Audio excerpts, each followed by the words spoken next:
Hey, hello, my friend. Now we come down to the last verse in the Lord's Prayer.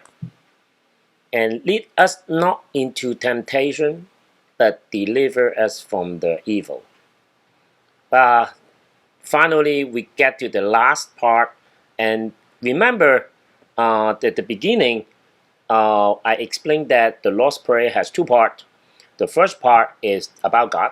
The second part is about us. Well, you can also see in the different way that the first part is more about the objectiveness of our life.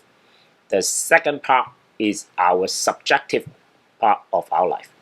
So we cannot disassociate the purpose and the action. And to God, we usually refer the things not change called eternity, which is on the God's part. But what's happened on earth is the temporal part of what's happening on earth.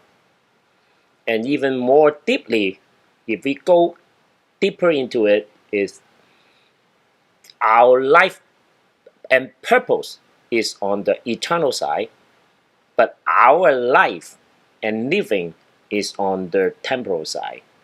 So if you have that concept, then you may understand the nuances and why Jesus teach us how to pray.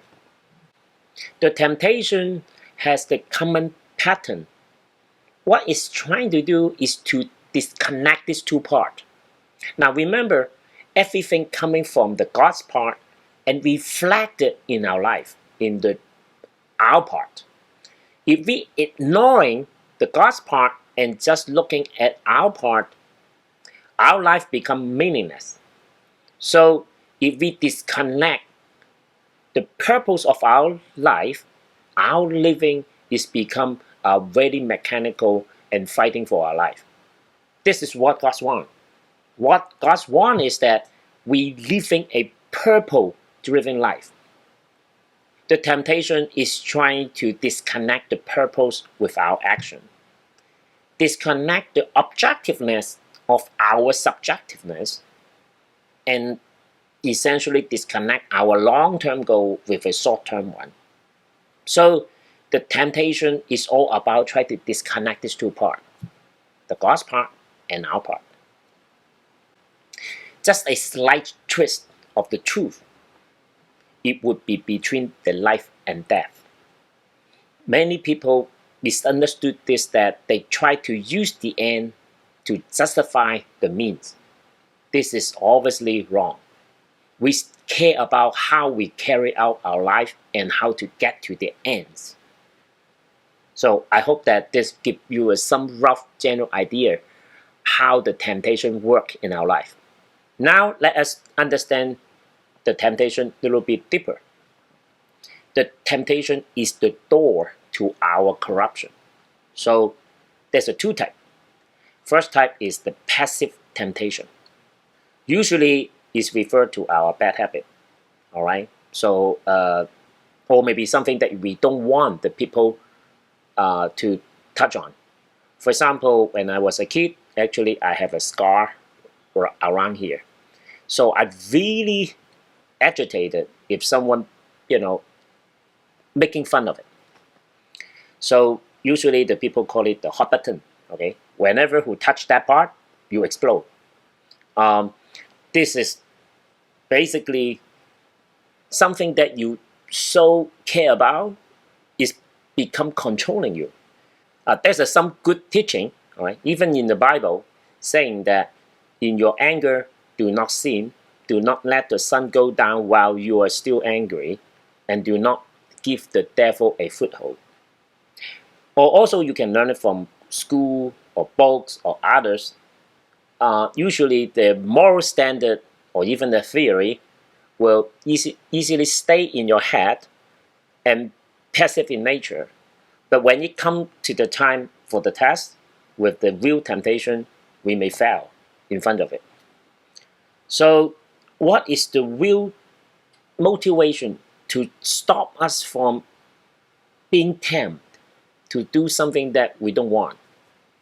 Now, this is the real teaching of the Bible, because without that true motivation, we all fall into it.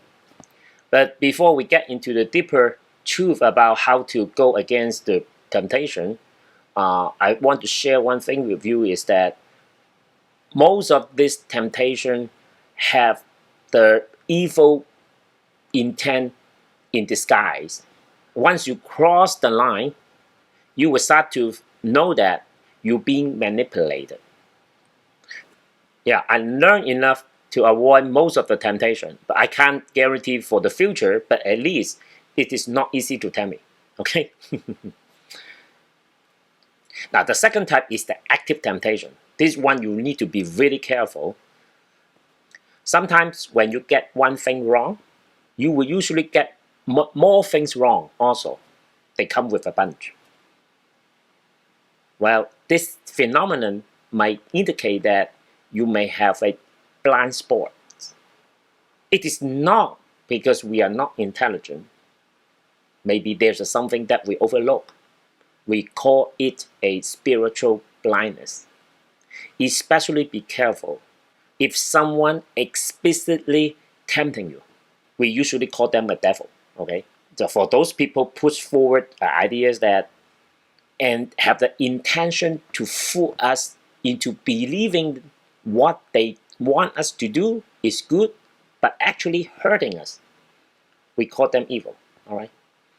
So like Martin Luther, all right, he said one thing is you can't stop all birds flying through your head, but you can stop it from putting its nest on your head.